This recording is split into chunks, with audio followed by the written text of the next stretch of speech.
दोस्तों, एक कहानी है ब्रिन नाम की एक लड़की की जो कि अपने पूरे घर में अकेली रहती थी। लेकिन फिर एक रात एक एलियन ब्रिन के घर में आ जाता है और वो एलियन ब्रिन को पकड़ने लगता है। मगर वो एलियन ब्रिन को क्यों पकड़ना चाहता है और क्या ब्रिन उस एलियन से बच पाएगी, चलिए देखते हैं इस कहानी में।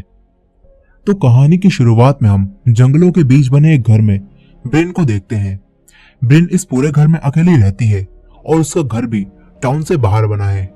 ब्रिन की मॉम के मरने के बाद अब इस दुनिया में उसका कोई भी नहीं है। लेकिन ब्रिन की मॉम का सपना था कि वो पूरे टाउन का एक मॉडल बनाए और अब ब्रिन टाउन के मॉडल को बनाकर अपनी मॉम का सपना पूरा करना चाहती है। अब ब्रिन एक पार्सल तैयार करके उसे पोस्ट करने जाने लगती है। तभी ब्रिन को उसके घर के बाहर एक गोला बना दिखता है।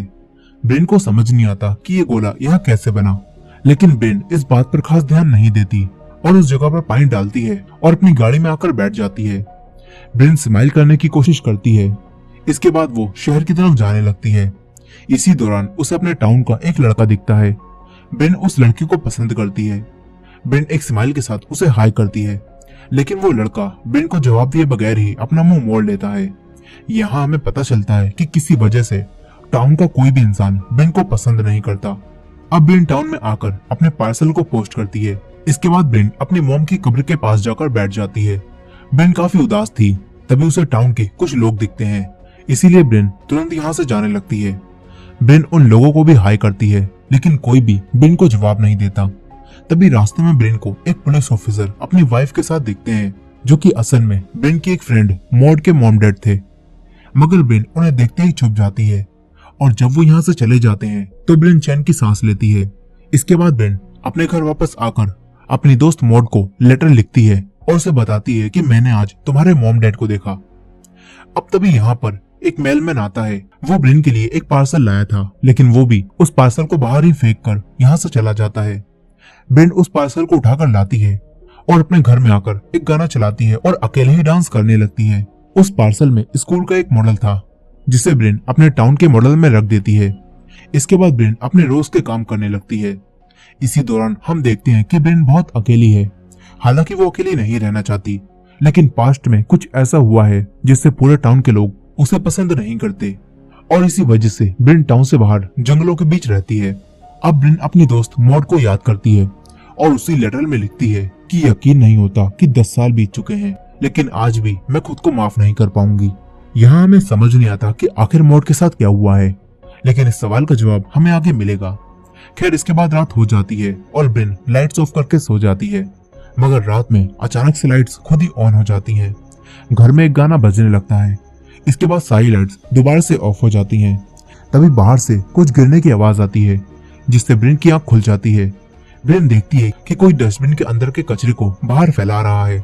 उसे लगता है कि ये कोई डॉग होगा, इसीलिए ब्रिन उसे भगाने के लिए जाने लगती है। ब्रिन लाइट्स को ऑन करती है, लेकिन अब कोई भी लाइट ऑन नहीं होती। तभी ब्रिन घर के दरवाजे को देखती है, जो कि खुला हुआ था। ब्रिन ये देखकर चौंक जाती है। तभी उसे घर के अंदर कोई दिखता है, जो कि एक अजीब सी आवाज निकालकर दूसरी तरफ दौड़ता हुआ चला जाता है। ब्रिन उस क्रिएचर को देखकर काफी डर जाती है।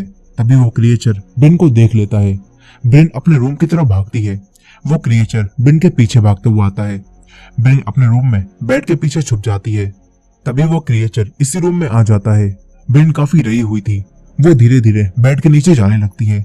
तभी वो क्रिएचर इस तरफ आता है, लेकिन वो ब्रिन को नहीं देख पाता और खिड़की से घर के बाहर चला जाता है। ब्रिन चैन की सांस लेती है और तुरंत ही उठकर खिड़की को बंद कर देती है।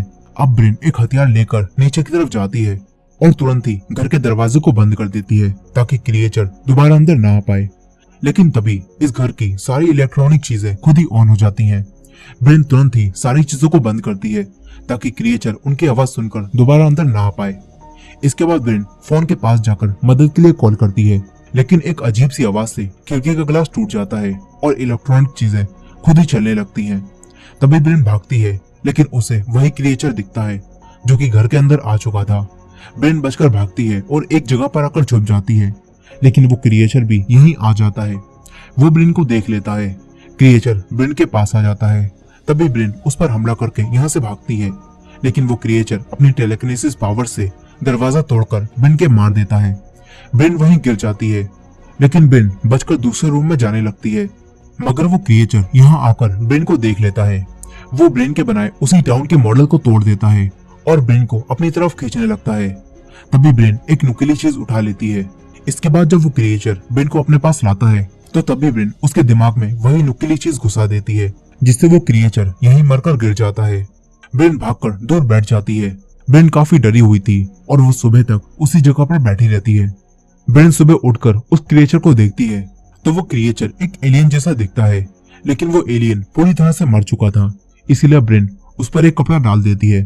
फिर ब्रेन अपने फोन के पास जाकर 911 पर कॉल करती है, लेकिन उसका फोन अब खराब हो चुका था। ब्रेन दूसरे इलेक्ट्रॉनिक चीजों को देखती है और अब सारी इलेक्ट्रॉनिक चीजें पहले ही खराब हो चुकी थी। ब्रेन अपनी गाड़ी के पास जाती है, लेकिन अब उसकी गाड़ी भी स्टार्ट नहीं होती। ब्रेन इससे काफी परेशान हो जाती है, लेकिन फिर ब्रेन हौसला रखती है। वो सबसे पहले बात लेकर अपनी हालत को ठीक करती है और घर के टूटे हुए दरवाजे को एक सोफे से ब्लॉक कर देती है ताकि कोई भी जानवर घर के अंदर ना आ पाए। इसके बाद ब्रेन बाहर आकर एक साइकिल से शहर की तरफ जाने लगती है। तभी ब्रेन को रास्ते में उसी मेलमैन का ट्रक दिखता है और उसका रास्ते में एक्सीडेंट हो चुका था। ब्रेन यहीं एक घर को देखती है जो कि टूटा हुआ था। ऐसा लगता है कि यहाँ भी रात में वैसा ही एलियन आया होगा। अब तभी ब्रेन वैसे ही गोले में आकर खड़ी हो जाती है जैसा उसके घर के बाहर बना हुआ था, और यहाँ वैसे ही कई सारे गोले भी बने होते हैं, जो देखकर ब्रेन काफी ज्यादा चौंक जाती है। ब्रेन तुरंत ही टाउन में आती है और पुलिस स्टेशन में रिपोर्ट लिखवाने जाती है, मगर उसके सामने मॉड के मॉम डैड आ जाते हैं। मॉड की मॉम उसे देखकर काफी गुस्सा हो जाती हैं। ब्रेन उनसे कुछ कहने वाली थी, मगर तभी मॉड की मॉम उसके मुंह पर थूक देती हैं और यहाँ से चली जाती हैं। मॉड के डैड भी उसे अजीब तरह से देखते हैं और यहाँ से चले जाते हैं। ब्रेन को काफी बुरा लगता है। दो पुलिस ऑफिसर्स भी ये सब देख रहे थे, लेकिन वो भी कुछ नहीं कहते। ब्रेन रोती हुई पुलिस स्टेशन से बाहर आ जाती है। वो अपना चेहरा साफ करती है और एक दीवार के पास बैठकर खूब रोने लगती है। थोड़ी देर बाद ब्रेन को एक बस दिखती है। ब्रेन अब डिसाइड करती है कि वो इस टाउन को छोड़कर चली जाएगी, इसलिए ब्रेन उस बस में बैठ जाती है। इसी दौरान हम देखते हैं कि इस टाउन के हर एक घर के बाहर वैसा ही ओला बना हुआ है, यानी कि वो एलियन इस टाउन के सभी लोगों के घर में आए थे। अब इस बस में भी कुछ और लोग भी बैठे हुए थे और उन लोगों को उन्हीं एलियंस ने अपने कंट्रोल में कर लिया था। उनके गले में एक पैरासाइट जैसी चीज थी जिससे वो एलियंस इन्हें कंट्रोल कर रहे थे। अब वो एलियन ब्रेन को इस टाउन को छोड़कर जाने से रोकते हैं, क्योंकि एलियंस ब्रेन को भी कंट्रोल करना चाहते थे।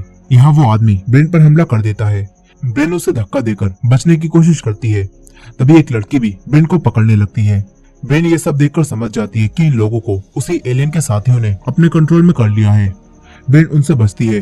तभी ड्राइवर ये सब देखकर ब्रेक लगाता है, जिससे वो आदमी वहीं गिर जाता है। ब्रेन तुरंत ही बाहर निकलकर भागने लगती है, लेकिन वो आदमी भी ब्रेन के पीछे आने लगता है। ब्रेन भागते हुए एक चर्च के पास आ जाती है। वो चर्च के अंदर जाने लगती है, लेकिन चर्च बंद होता है। इसके बाद ब्रेन कब्रिस्तान में आ जाती है। ब्रेन अब एक कब्र के पास आती है, जो कि असल में मॉड की कब्र थी, और यहाँ हमें पता चलता है कि मॉड आज से 10 साल पहले मर चुकी थी। दरअसल उस समय ब्रेन और मॉड में किसी बात को लेकर बहस हो रही थी, जिसमें गुस्से में मॉड ने ब्रेन को धक्का दे दिया और गुस्से में ही ब्रेन ने भी एक पत्थर उठाकर मॉड के मार दिया, मगर वो पत्थर सर पर लग गया, जिस वजह से मॉड की डेथ हो गई। और उस घटना के बाद से ही टाउन के सभी लोग ब्रेन को नापसंद करने लगे। खासकर मॉड के मॉम डैड ब्रेन से सबसे ज्यादा नफरत करने लगे। और इसी वजह से हमने कहानी की शुरुआत से अब तक देखा कि किस तरह टाउन का कोई भी इंसान ब्रेन से बात नहीं करता।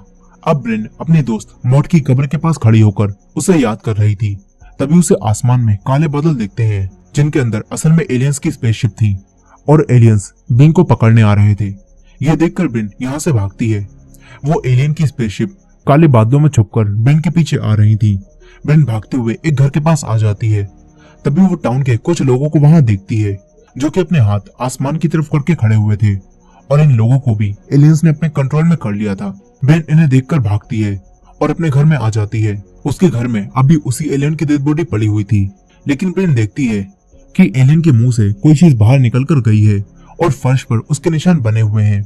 ब्रेन निशान का पीछा करते हुए घास के बीच में आ जाती है, लेकिन यहाँ उसे कुछ भी नहीं दिखता। तभी ब्रेन आसमान की तरफ देखती है, जहाँ एलियन की स्पेसशिप उसके घर के जस्ट ऊपर थी। ब्रेन अब हिम्मत दिखाती है। वो तुरंत घर में आकर एक लाइटर लेती है और पूरे घर में लैंप जलाकर उजाला कर देती है। इसके बाद ब्रेन पानी को गर्म होने रख देती है। ब्रेन हथियार के तौर पर एक कटर भी रख लेती है।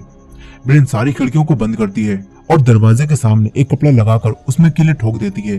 लेकिन एलियन की स्पेसशिप ब्रिन के घर के बाहर ही घूम रही थी। ब्रिन अब छुपने के लिए अपने घर के बेसमेंट में जाने लगती है। तभी वो देखती है कि जो कीलें उसने ठोकी थी वो खुद ही निकल रही हैं। अब ब्रिन ये देखकर वहीं छुप जाती है। तभी एक लाइट अंदर आती है और वो लाइट उसी एलियन की डेड बॉडी को उठाकर अपने साथ ले जाती है। ब्रिन ये सब देखकर तुरंत बेसमेंट में चली जाती है। तभी एक और एलियन उसके घर के अंदर आ जाता है। इधर ब्रिन बेसमेंट में छुपने लगती है। तभी यहाँ एक दरवाजे से एक लाइट अंदर आती है और एक एलियन बेसमेंट में भी आ जाता है।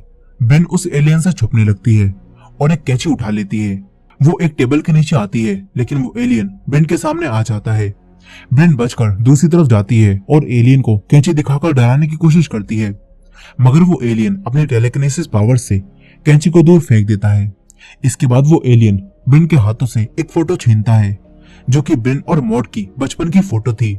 यहाँ ब्रिन तुरंत भागकर बेसमेंट से बाहर आ जाती है, लेकिन यहाँ वही दूसरा एलियन ब्रिन पर हमला कर देता है। ये एलियन ब्रिन को मारना चाहता था। तभी ब्रिन उसके हाथ पर काटकर बच जाती है।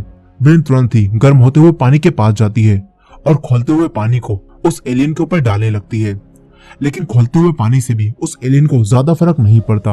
वो दोबारा उठकर ब्रिन पर हमला करने वाला था। तभी ब्रिन दरवाजे के दूसरी तरफ जाती है। यहाँ दूसरे एलियन लाइट की मदद से ब्रिन को पकड़ने की कोशिश करते हैं, लेकिन ब्रिन उनसे बच जाती है। तभी ये एलियन ब्रिन की तरफ आने लगता है। ब्रिन यहाँ से पीछे हटती है, लेकिन ये एलियन ब्रिन के सामने आ जाता है। ब्रिन धीरे धीरे एक रूम में जाकर दरवाजे को बंद कर लेती है, लेकिन वो एलियन दरवाजे पर हमला करके उसे तोड़ देता है। ब्रिन खिड़की से बाहर जाने लगती है, लेकिन वो एलियन ब्रिन को पकड़ लेता है। ब्रिन उसके एक लात मारती है और उसे दूर करती है। ब्रिन एक डंडे से उसे रोकने लगती है, लेकिन वो एलियन उस डंडे को तोड़ देता है। तभी ब्रिन डंडे की नुकीली साइड को एलियन के अंदर घुसा देती है और इस एलियन को भी मारकर इसका खेल खत्म कर देती है। ब्रिन तुरंत ही खिड़की से बाहर जाती है। वो काफी डरी हुई थी। तभी उसे एक और एलियन दिखता है जिसके बड़े बड़े पैर थे। ब्रिन उसे देखकर यहाँ से भागती है। तभी वही आदमी जो एलियन के कंट्रोल में था वो ब्रिन को पकड़ लेता है और उसे खींचकर उसी एलियन के पास ले आता है। वो एलियन एक अजीब सी तरह का डांस करता है, जैसे स्पेसशिप इन दोनों को ऊपर खींचने वाली थी। तभी ब्रिन खुद को बचाकर अलग हो जाती है और उस आदमी के लात मारकर उसे दूर कर देती है। इसी दौरान स्पेसशिप से लाइट निकलती है और वो आदमी हवा में लटक कर ऊपर जाने लगता है, लेकिन एलियंस उस आदमी को नीचे फेंक देते हैं। इसके बाद एलियन स्पेसशिप अलग होकर दूसरी दिशा में चली जाती हैं। इधर ये बड़े पैरों वाला एलियन ये सब देखकर ब्रिन के पीछे पड़ जाता है। ब्रिन भागती हुई अपने घर के पास आती है। तभी वो एलियन उसके घर के ऊपर चढ़कर तेजी से चीखता है और ब्रिन के पीछे आने लगता है। ब्रिन को अपनी गाड़ी दिखती है।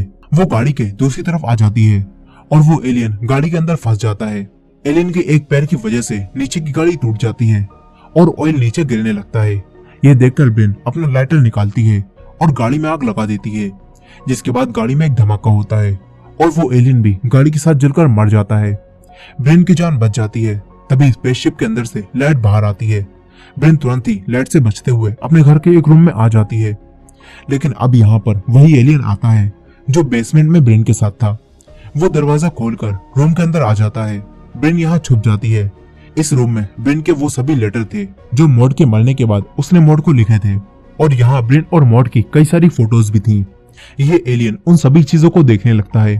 तभी ब्रिन पीछे से उस पर हमला करती है, लेकिन ये एलियन अपनी पावर से ब्रिन को दूर फेंक देता है, मगर ब्रिन किसी तरह दोबारा उठकर यहाँ से भागती है, लेकिन एलियन उसे देख लेता है।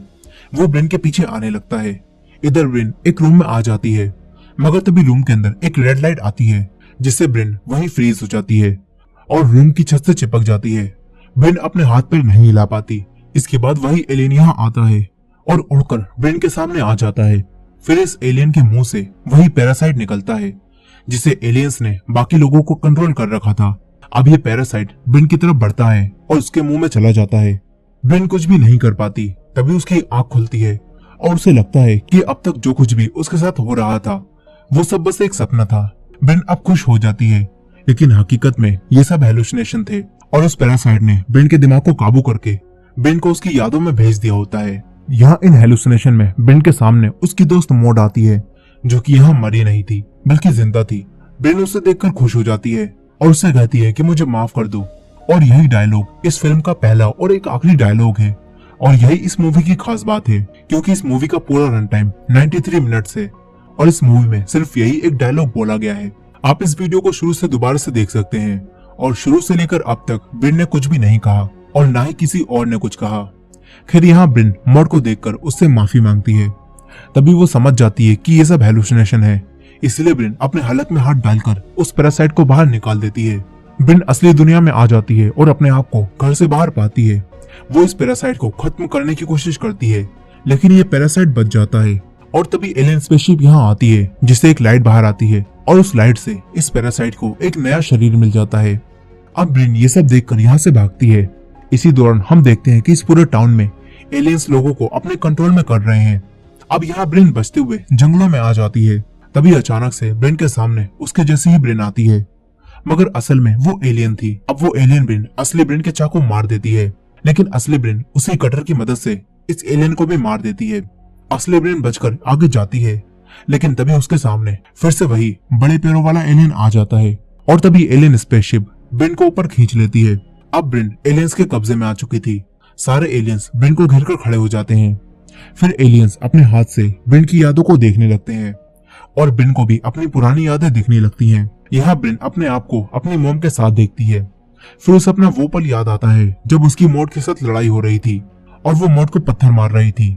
इसके बाद ब्रिन खुद को देखती है कि किस तरह मॉड की मौत के बाद वो खुद को माफ नहीं कर पाई थी और काफी दुखी होकर मॉड के लिए लेटर लिख रही थी। यहाँ ब्रिन अपने यंग रोग को देखकर उसके हाथ पर हाथ रखती है। यह देखकर ऐसा लगता है मानो ब्रिन अपने यंगर सेल्फ से कह रही हो कि अपने आप को माफ कर दो, अब और दर्द सहने की जरूरत नहीं है। अब यही एलियंस ये सब देख रहे थे और ब्रिन के बारे में ये सब जानकर एलियंस फैसला करते हैं कि ब्रिन पहले ही बहुत कुछ झेल चुकी है, इसीलिए वो उसे अपने कंट्रोल में नहीं करेंगे। इसके बाद एलियंस ब्रिन को अपने स्पेसशिप से नीचे फेंक देते हैं। ब्रिन जिंदा बच गई होती है, जिससे वो काफी खुश होती है। अब इसके बाद हम कुछ समय बाद का सीन देखते हैं, जहाँ अब टाउन में सब कुछ नॉर्मल हो चुका था। यही टाउन के सभी लोग अब ब्रिन के साथ अच्छा बिहेव करने लगे थे। इस बार जब ब्रिन सबको हाई करती है तो वो सब भी ब्रिन को हाई करते हैं, जिससे ब्रिन काफी खुश हो जाती है। लेकिन असल में वो सभी उन्हीं एलियंस के कंट्रोल में थे। लेकिन ब्रिन की लाइफ अब पहले से अच्छी हो चुकी थी, इसलिए शायद उसे इस चीज से फर्क नहीं पड़ता कि वो एलियंस के बीच में रहती है या फिर इंसानों के बीच में। अब शाम को ब्रिन टाउन की पार्टी में जाती है, जहाँ वो सबके साथ डांस करती है।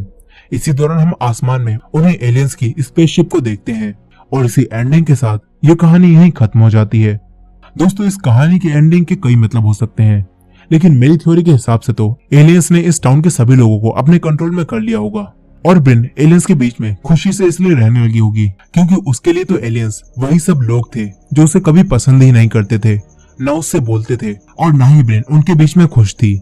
लेकिन ये एलियंस ब्रिन के साथ अच्छा बिहेव भी करते थे और उससे बोलते भी थे, जिससे ब्रिन उनके बीच में खुश थी।